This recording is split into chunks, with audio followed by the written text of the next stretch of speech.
Hello friends, good evening. আজকে আমি রাত্রেবেলায় একটু মাংস রান্না করব, একটু আলাদা রকম করে। তার জন্য আমি মাংসটা ধুয়ে পরিষ্কার করে নিয়ে নিয়েছি। এর মধ্যে এখন আমি কিছুটা কাঁচা পেঁয়াজ দেব। আপনারা দেখতে থাকুন আমি কিভাবে বানাই। এখানে আছে 2.5 চামচ আদা রসুন বাটা, সঙ্গে অল্প গোলমরিচ। এখানে আছে শুকনো লঙ্কা বাটা, হলুদ, এখানে লাল লঙ্কার গুঁড়ি, ধনে গুঁড়ো, এর মধ্যে জিরে পড়বে না, গোলমরিচ গুঁড়ো,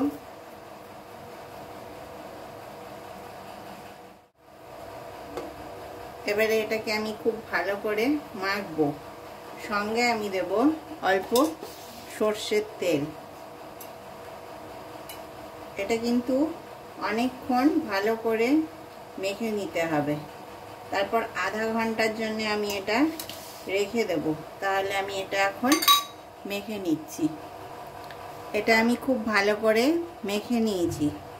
এবারে আমি কড়াইটা অন করব। এবারে কড়াইয়ে আমি তেল দিয়ে দেব। রান্নাটা আমি সর্ষের তেলেই করব। আমি মাছ মাংস সর্ষের তেলেই বানাই। তেলটা গরম হোক। আলুগুলো দিয়ে দিয়েছি। আলুগুলো আমি প্রথমে লাল লাল করে ভেজে তুলে নেব।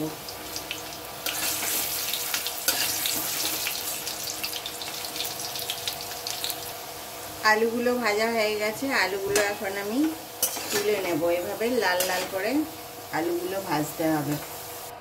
এবারে এই তেলে আমি পেঁয়াজটাকে বেরেস্তা বানাবো।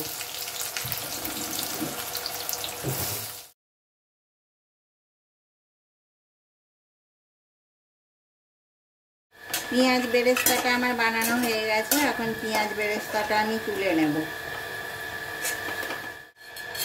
এতে আর একটু সর্ষের তেল লাগবে, আর একটু সর্ষের তেল দিয়ে দিলাম। তেজপাতা কেটে দিয়ে দিলাম। দুটো ছোট এলাচ ফাটিয়ে আমি দিয়ে দিচ্ছি। ছেড়েছে, আমি আস্তে আস্তে মাংসটা এবারে দিয়ে দেব।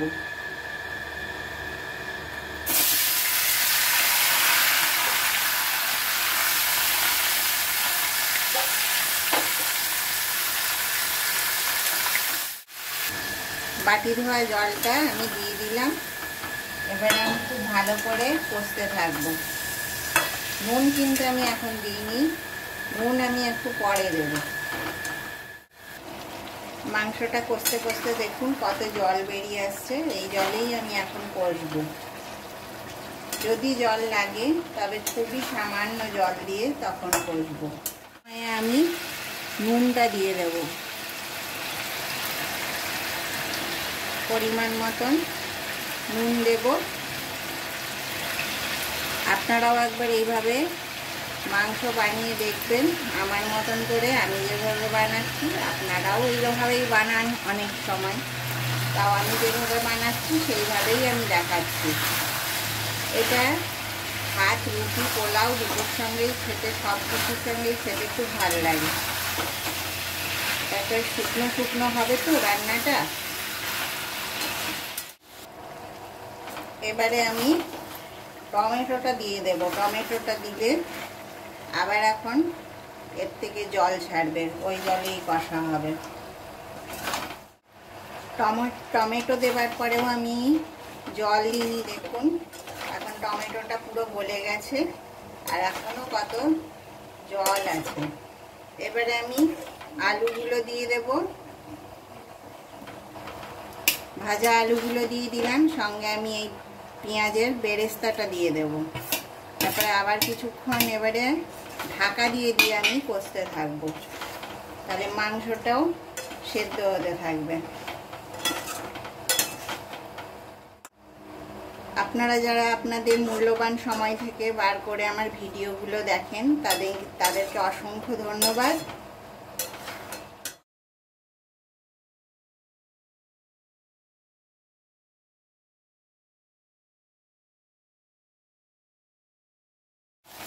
সুন্দর একটা স্মেল আসছে যে আপনাদেরকে বোঝাতে পারবো না।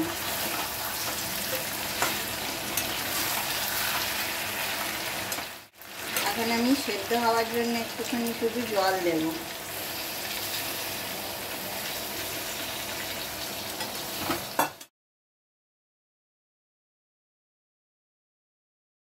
এবারে ঢাকাটা আমি খুলবো। একেবারে পারফেক্ট রান্না হয়ে গেছে। দেখুন কত সুন্দর। ডিনারে এটা খুব ভালো লাগবে খেতে। আর আমি সব শেষে গরম মশলাটা দিয়ে দেব। আমি গরম মশলাতে অবশ্যই শুধু এলাচি আছে, ছোট এলাচ। তাহলে আমার চ্যানেলটাকে আপনারা লাইক, শেয়ার, সাবস্ক্রাইব করবেন, আমার পাশে থাকবেন। আরও ভালো ভালো ভিডিও পাওয়ার জন্য অবশ্যই আমার চ্যানেলটাকে আপনারা সাবস্ক্রাইব করবেন আর শেয়ারও করবেন। তাহলে আজ এই নেক্সট ভিডিওতে আবার দেখা হবে। নমস্কার।